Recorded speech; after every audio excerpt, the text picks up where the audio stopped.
Nearly a month into the school year, Hillsborough County still has more than 500 instructional teacher vacancies.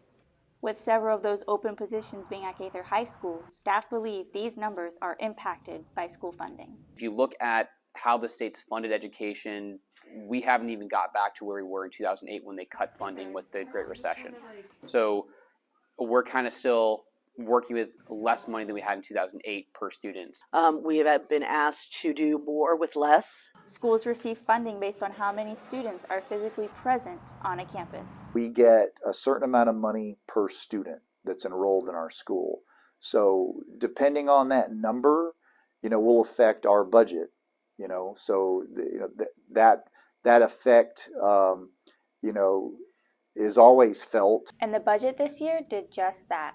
Gaither lost one teaching position due to cuts made by district funds. I don't like to cut anything, and we haven't cut any programs.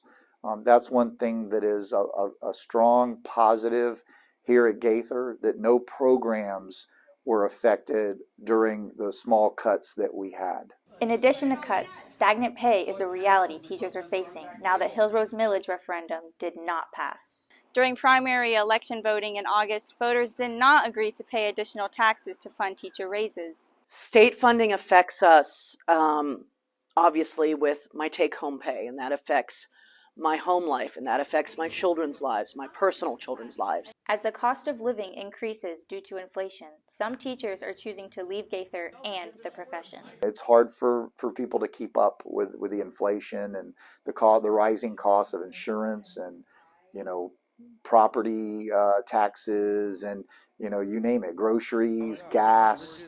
And if your pay doesn't go up, how are you going to make ends meet?